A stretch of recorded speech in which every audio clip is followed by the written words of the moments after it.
BBC news আন্তর্জাতিক সংবাদে আপনাকে স্বাগতম। শুরুতেই সংবাদ শিরোনাম, এরপর বিস্তারিত। যুক্তরাষ্ট্রকে রুখে দেওয়ার এখনই সময়। ভারতের যে কোনো উস্কানির জবাব দৃঢ়ভাবে দেবে পাকিস্তান। শাহবাজ শরীফ। মোজাম্বিকে বন্যা দুর্গতদের পাশে দাঁড়ালো বাংলাদেশ। এতক্ষণ শুনছিলেন সংবাদ শিরোনাম, এখন বিস্তারিত। আপনি যদি মুসলিমদের পাশে থাকতে চান তাহলে ভিডিওতে লাইক করে চ্যানেলটি অবশ্যই সাবস্ক্রাইব করে দিবেন এবং কমেন্টে জানিয়ে দিবেন আপনার মূল্যবান মতামত। এখন বিস্তারিত। তুরস্ক অত্যন্ত গুরুত্বপূর্ণ অংশীদার, কানাডার প্রধানমন্ত্রী।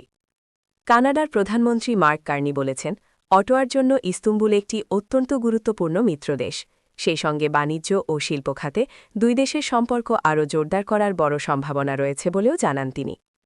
বৃহস্পতিবার ৫ ফেব্রুয়ারি বন শহরে এক সংবাদ সম্মেলনে সাংবাদিকদের কার্নি বলেন, আমি কয়েকটি বিষয় আবারও জোর দিয়ে বলতে চাই।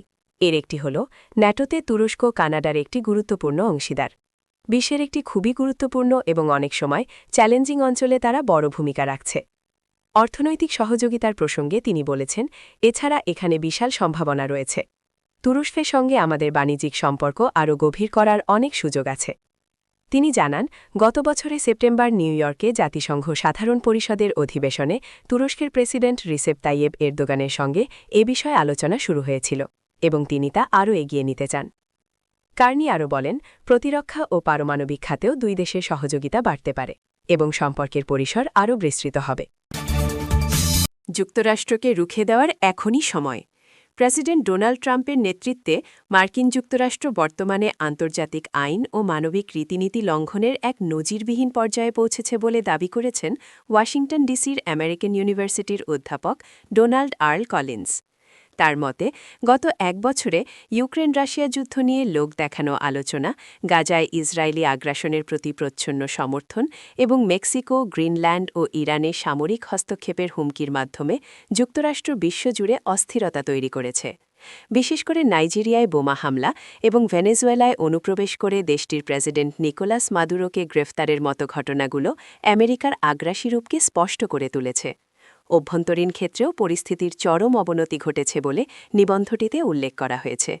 ২০২৬ সালের শুরু থেকে মার্কিন অভিবাসন ও শুল্ক এনফোর্সমেন্ট কর্মকর্তাদের গুলিতে অন্তত ৩ জন মার্কিন নাগরিক নিহত হয়েছেন, যাদের মধ্যে ক্যালিফোর্নিয়ার ৪৩ বছর বয়সী কিথ পোর্টার জুনিয়র এবং মিনেসোটার রেনে নিকোল গুড ও অ্যালেক্স প্রেটি রয়েছেন। বিশেষ করে ক্যামেরায় ধারণকৃত এসব হত্যাকাণ্ডের ঘটনা সাধারণ মানুষের মধ্যে তীব্র ক্ষোভের সৃষ্টি করেছে। অন্য কোনো দেশ যদি এভাবে নিজ দেশের নাগরিকদের উপর দমনপীড়ন চালাত, তবে পশ্চিমা বিশ্ব নিশ্চিতভাবেই তাদের উপর কঠোর অর্থনৈতিক নিষেধাজ্ঞা আরোপ করত। ভারতের যে কোনো উস্কানির জবাব দৃঢ়ভাবে দেবে পাকিস্তান। শাহবাজ শরীফ। ভারতের সম্ভাব্য যে কোনো ধরনের উস্কানির জবাব কঠোরভাবে দেওয়ার হুঁশিয়ারি দিয়েছেন পাকিস্তানের প্রধানমন্ত্রী শাহবাজ শরীফ। কাশ্মীর সংহতি দিবসে আজাদ জম্মু ও কাশ্মীরের আইনসভার বিশেষ অধিবেশনে তিনি বলেছেন, ভারতের যে কোনো উস্কানির জবাব পাকিস্তান সমান শক্তি ও দৃঢ়তার সঙ্গে একই ময়দানে দেবে। শাহবাজ শরীফ বৃহস্পতিবার বলেছেন, ভারত যদি কোনো ধরনের উস্কানি দেয় তাহলে পাকিস্তান তার জবাব দেবে সমান ও দৃঢ় শক্তিতে, এবং যে ফ্রন্ট থেকে উস্কানি আসবে ঠিক সেখানেই তার পাল্টা প্রতিক্রিয়া দেখানো হবে। কাশ্মীর সংহতি দিবস উপলক্ষে আজাদ জম্মু ও কাশ্মীর এজেকে আইনসভার বিশেষ অধিবেশনে বক্তব্য দিতে গিয়ে তিনি বলেছেন, অপমানজনক পরাজয়ের পর ভারত আবারও তার মদতপুষ্ট গোষ্ঠীগুলোর মাধ্যমে পাকিস্তানের সন্ত্রাসী তৎপরতা জোরদার করেছে। ভারত তাদের আগ্রাসী, সম্প্রসারণবাদী ও আধিপত্যবাদী নীতি পরিত্যাগ না করা পর্যন্ত এই অঞ্চলের টেকসই শান্তি প্রতিষ্ঠা সম্ভব নয়। তিনি আরও বলেন, ভারতের মদদে পরিচালিত যে কোনো সন্ত্রাসী তৎপরতার বিরুদ্ধে পাকিস্তানের সশস্ত্র বাহিনী ও নিরাপত্তা সংস্থাগুলো একই দৃঢ়তা ও দক্ষতার সঙ্গে মোকাবিলা করবে যেভাবে শত্রু যুদ্ধবিমান মোকাবিলা করা হয়েছিল। মোজাম্বিকে বন্যা দুর্গতদের পাশে দাঁড়াল বাংলাদেশ। আফ্রিকার দেশ মোজাম্বিকে বন্যায় ক্ষতিগ্রস্তদের পাশে দাঁড়িয়েছে বাংলাদেশ। সম্প্রতি দেশটিতে বন্যায় ব্যাপক ক্ষতি ও প্রাণহানির ঘটনা ঘটেছে। ভেঙে পড়েছে দেশটির যোগাযোগ ব্যবস্থা। ক্ষতিগ্রস্তদের পুনর্বাসনে বাংলাদেশসহ বিশ্ববাসীর সহযোগিতা কামনা করে মোজাম্বিক সরকার। বিষয়টি আমলে নিয়ে বাংলাদেশ সরকারের পক্ষ থেকে মোজাম্বিক সরকারের কাছে ১০ লাখ টাকা হস্তান্তর করা হয়।